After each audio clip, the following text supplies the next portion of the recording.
आज का वीडियो पहलगाम के टेरर अटैक के ऊपर है। तो 22 अप्रैल 2025 कश्मीर के पहलगाम बेसारन वैली, जिसे भारत का स्विट्जरलैंड भी कहा जाता है, वहाँ के टूरिस्ट स्पॉट पे एक बहुत ही हीनस टेरर अटैक हुआ, जिसे देख पूरा देश सहम गया। अभी तक की जानकारी के हिसाब से कुल 26 लोगों की जान जा चुकी है और 17 लोग अभी भी इंजर्ड हैं, जिनकी मेडिकल ट्रीटमेंट चल रही है। जिन 26 लोगों की जान गई है वो सब मेल थे। इस आतंकी हमले में लोगों को रिलीजन के बेसिस पे मारा गया है। आतंकवादियों ने पहले वहाँ के टूरिस्ट से उनका रिलीजन पूछा, फिर उन्हें कलमा पढ़ने के लिए बोला और वो लोग इतने से भी संतुष्ट नहीं हुए। देन उन्होंने सबको फिजिकली चेक भी करा और तब सबको एक एक करके गोली मार दी। जो लोग कलमा पढ़ पाए उन सबकी जान बच गई, जैसे कि ये प्रोफेसर। मतलब कि अगर साफ शब्दों में कहा जाए तो लोगों को रिलीजन के बेसिस पे टारगेट किया गया और उन सबको एक एक करके मारा गया। जैसे कि सुदीप न्यूपने नेपाल से, विनय नरवाल जो कि हरियाणा से थे। इनकी शादी हादसे वाले दिन से केवल 6 दिन पहले हुई थी और इन्होंने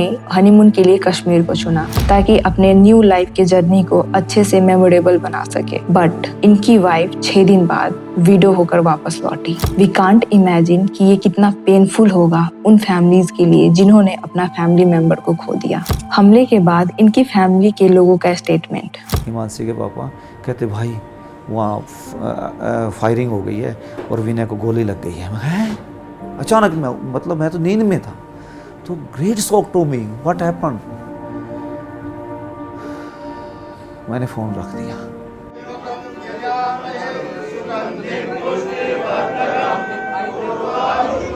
जब पहलगाम में आतंकी हमला हुआ तब वहाँ पे कोई भी सिक्योरिटी नहीं था, वहाँ पे कोई भी आर्म फोर्स नहीं था। वहाँ के लोकल्स ने कई सारे टूरिस्ट की जान बचाई, वहाँ के घायल लोगों को हॉस्पिटल पहुँचाया, जिससे 12 लोगों की जान बच पाई। नजाकत साथ जिन्होंने 11 लोगों की जान बचाई। तो बहुत सारे घोड़े वालों ने भी मतलब घोड़े पे लेके गया था, उनको हॉस्पिटल पहुँचाया। मेरे अलावा भी बहुत सारे ऐसे लोग हैं जिन्होंने कंधे पे उनको उठाया है हॉस्पिटल पहुंचाने के लिए। और एक ऐसे शख्स आदिल हुसैन जिन्होंने टूरिस्ट की जान बचाने की कोशिश की तो आतंकवादियों ने उन्हें भी शूट कर दिया। इससे पता चलता है कि वो आतंकवादी सिर्फ अपना टारगेट को पूरा कर रहे थे, चाहे जो कोई भी बीच में आए उन्हें फर्क नहीं पड़ रहा था। शॉकिंग चीज ये है कि इतना सेंसिटिव प्लेस जहाँ पे 2000 प्लस टूरिस्ट विजिट कर रहे हैं, वहाँ पे इतने आराम से टेररिस्ट घुसे कैसे? वहाँ पे सिक्योरिटी क्यों नहीं थी? वहाँ कोई सिक्योरिटी नहीं, कोई आर्म फोर्स नहीं, ये बात वहाँ गए लोग पूछ रहे हैं। इतने लोगों की जान जाने के पीछे सिर्फ रिलीजियस कॉन्फ्लिक्ट नहीं है, बल्कि ये कहीं न कहीं सिस्टम की भी बहुत बड़ी फेलियर है। इस हादसे के बाद कश्मीर के लोगों ने पहलगाम में हुए शहीद के लिए अपना दुख जताया और पाकिस्तान भिखारी कंट्री के लिए ये बोला,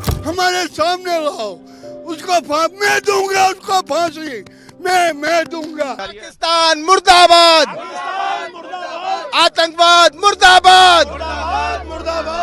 अब इस टेरर अटैक के पीछे पाकिस्तान का क्या मोटिव था ये तो अभी तक क्लियर नहीं हुआ है, बट जिस तरीके से धर्म को पूछकर मारा गया है इससे तो साफ पता चलता है कि उनका इंटेंशन ही था कि हिंदू और मुस्लिम में राइट करवाना। बट हादसे के इतने दिन बीतने के बाद भी इंडिया में कोई भी राइट नहीं हुआ है। एंड आई एडमायर दोज मुस्लिम जो कि पाकिस्तान के अगेंस्ट अपना गुस्सा दिखा रहे हैं। ये चीज दिखाती है कि हम लोग आपस में कितना भी लड़े, बट जब बात कंट्री की आएगी then we will present ourselves as a nation. तो अब बात आती है गवर्नमेंट की एक्शन की। इस अटैक के बाद गवर्नमेंट ने कितने सारे एक्शन लिए हैं? तो भारत सरकार ने इस अटैक के बाद बहुत सारे मेजर एक्शन लिए, जिसमें से कुछ ने तो पाकिस्तान की वाट लगा दी है, जिसमें से एक अटारी बॉर्डर क्लोजर है। यहाँ रह रहे पाकिस्तानी को 48 घंटे में इंडिया को खाली करना पड़ेगा, जिसके बाद का मंजर कुछ ऐसा है। बस घर जाना है, घर जाना है, घर जाना है और कुछ नहीं। मम्मी पापा से मिलने आई थी, विद इन 48 आवर्स में खाली करो। निकल गए मेरे 2 बच्चे बॉर्डर के उस पार खड़े हुए अपने पापा के साथ। आप कहाँ के? आपका आप तो बंद कर देना, आपको क्या है?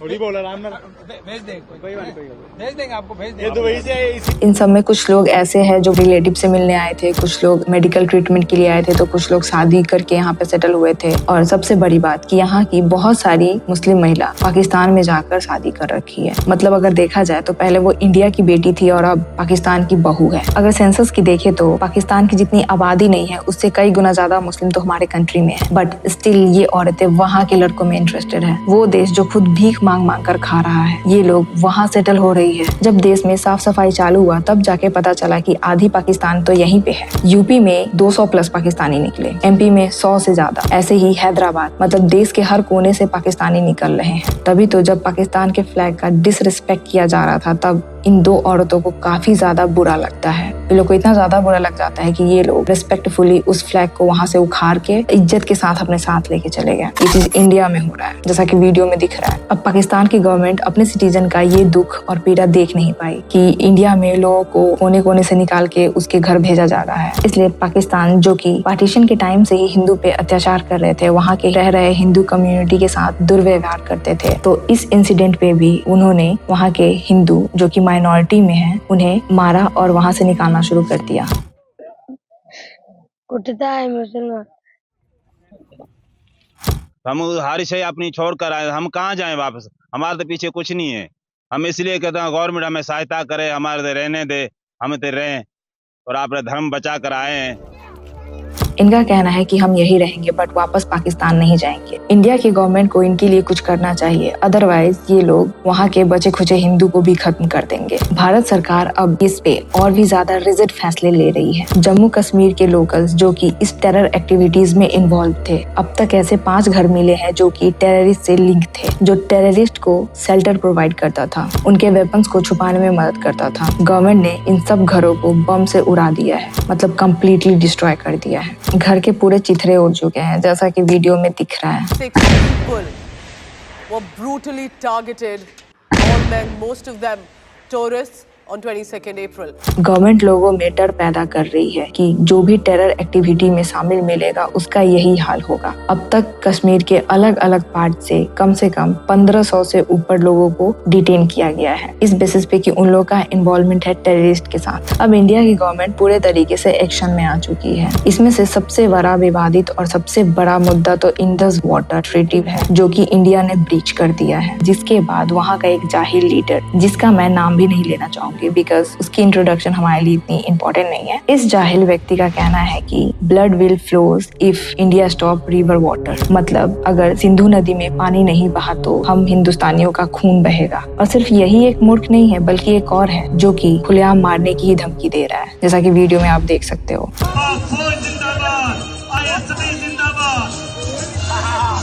इंडस वाटर ट्रीटी ब्रीच होने के बाद ही वहाँ के लोगों में हड़कंप मच गया और वहाँ के लोगों ने तरह तरह की धमकियां देना शुरू कर दिया। इसलिए इंडिया ने भी सोचा कि छोड़ो, तुम्हें प्यासे नहीं मारते हैं, तुम्हें पानी में डुबा डुबा के मारेंगे, और झेलम नदी का पानी खोल दिया। जिसके बाद पाकिस्तान में हड़कंप मच गया, जिसकी वजह से पाकिस्तान में फ्लड लाइक सिचुएशन आने वाला है। पाकिस्तान के कई सारे एरिया हाई अलर्ट पे है। एंड जब से ये बात पता चला है पाकिस्तान की जनता को कि अब वॉर होने वाला है, वॉर लाइक सिचुएशन क्रिएट हो रहा है, जिसके बाद से उन लोगों में एक अलग ही जोश है। वहाँ के इन्फ्लुएंसर अलग अलग तरीके का फनी वीडियोस बना के डाल रहे हैं, जिससे पता चलता है कि उन्हें घंटा फर्क नहीं पड़ रहा है कि उनके कंट्री के साथ क्या हो रहा है। As you can see in their videos.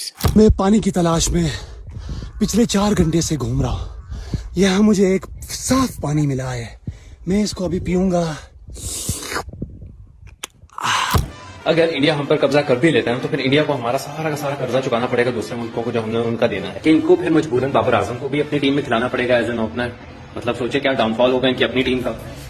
यार इंडिया प्लीज यार, वो पानी खोल दो यार, मैं साबुन को बोलेगा, आप लोगों ने पानी बंद कर दिया प्लीज। मैं परेशान नहीं हूँ क्योंकि मैं तो नहाता ही नहीं हूँ। और यार इंडिया जो करना है जल्दी कर यार, मेरे पेपर आ रहे हैं, मेरे एग्जाम्स आ रहे हैं सेकंड ईयर के, बंद कराओ, जंग शुरू करो।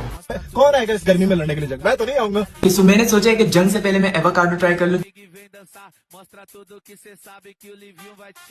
इंडिया प्लीज पानी खोल दो, पानी भर ले, हम बोलते मैं पूरा बर्तन धो रहे। मेरा बकरा ईद का शूट ताज में होगा। लोग पूछे थे कि आप जंग के दौरान क्या पहनेंगे। बच्चा मेरा पोता, इसी के लिए पानी नहीं है। ऐसा लग रहा है it's a very easy and कुछ नहीं करेगा।